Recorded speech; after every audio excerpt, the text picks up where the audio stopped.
the topic of today's short talk is addressing female disrespect. This is an extremely important topic, both for men and women, so I hope everyone will be listening carefully to today's talk. Let's jump right in. The first thing that's important to understand is that disrespect is typically a process.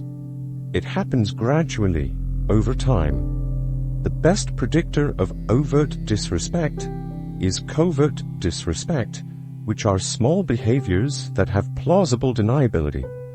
So, if you don't want to have a larger problem on your hands further down the road, it's important to address disrespect while it is still in its smaller forms. The clearest examples of the process of disrespect are seen in high schools and prisons. A bully doesn't usually go straight to shaking down his target. That's actually pretty risky.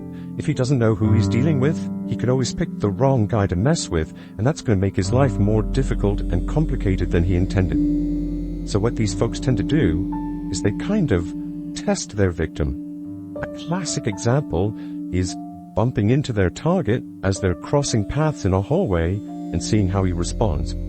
This is a subtle test because there's some plausible deniability here, like, oh, well, maybe this person just wasn't looking where he was going. It happens. Sometimes people jostle into each other.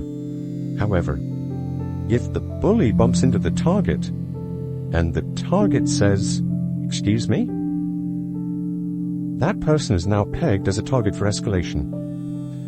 On the other hand, if the target were to respond appropriately and cast a warning glance at the bully or issue a verbal warning, that bully could always play it off. "Whoa, hey man, chill out. What got you so worked up?" But he would probably think twice about escalating the situation. Now, the issue is that most bullies kinda know that they're bullies. And while women absolutely can be bullies, that is, they are intentionally using tactics to inflict emotional or psychological pain in order to get what they want, I also believe that a lot of women actually aren't aware of how they may be communicating disrespect to men. And this is because, at least in part, respect means different things to men and women. Now, before I go any further, if you're liking what you're hearing, please consider sending this video to someone who might benefit from its message. It's word-of-mouth referrals like that that really help to grow this channel. And if you're thinking about going to grad school, then you need to check out my top-rated GRE self-study course at stellargre.com. You can use the coupon code PSYCH for 10% off all membership plans. Now, at this point, I'm going to offer the women in the audience a really simple test to determine whether a behavior is likely going to be perceived as disrespectful to a man. Here it is.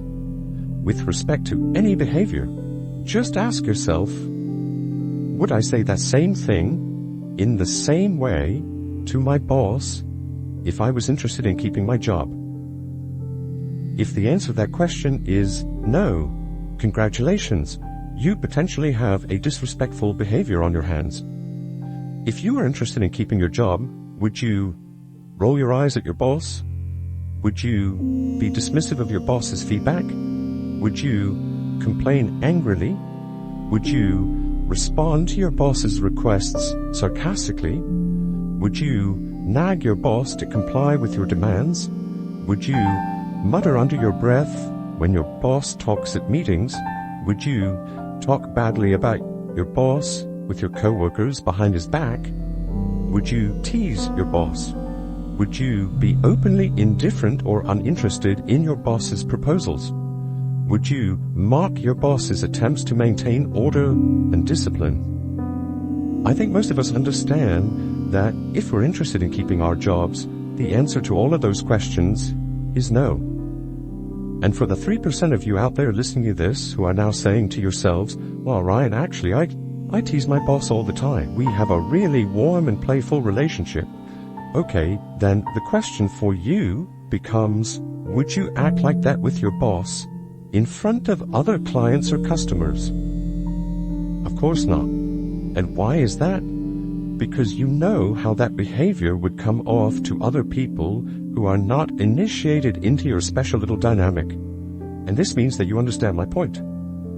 Now, Before I address why this behavior is detrimental to women's best interests, let me respond to the most common objection I usually receive at this point in my argument.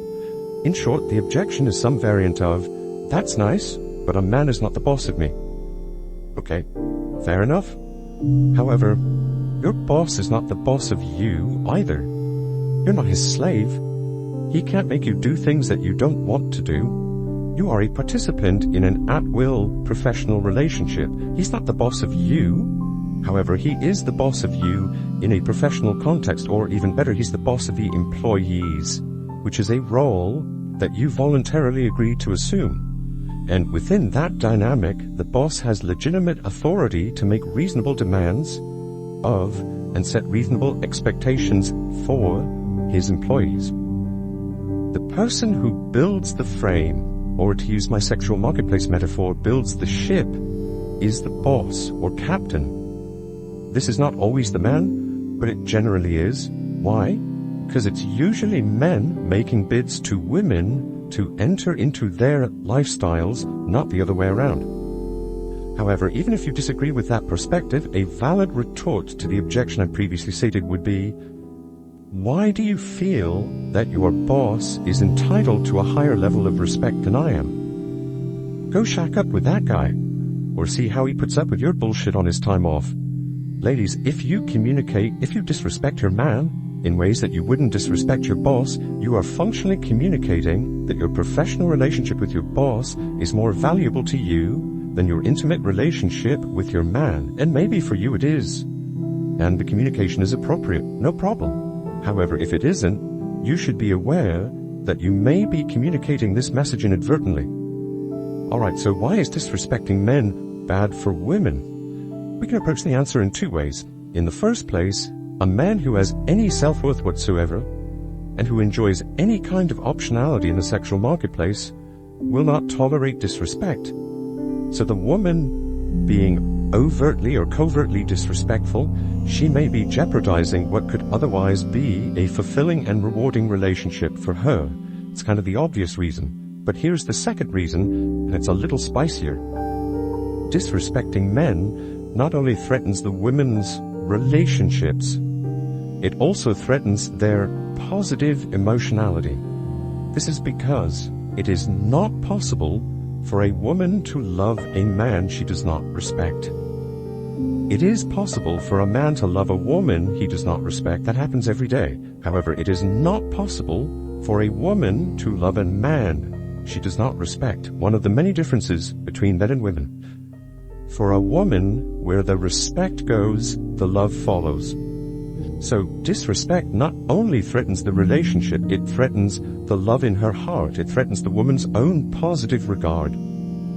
Men, nipping covert disrespect in the bud is absolutely essential to the long-term health of your relationship. Addressing it is a way to safeguard her positive regard for you. If the disrespect is allowed to continue without consequence, not only will the behavior likely become increasingly problematic, but the high interest and attraction you may currently enjoy, which are the conditions of her continued loyalty, will be jeopardized, compromising the sustainability of the relationship. Understand? This is a long video, but it's an important subject. What do you think? What is your experience with covert disrespect?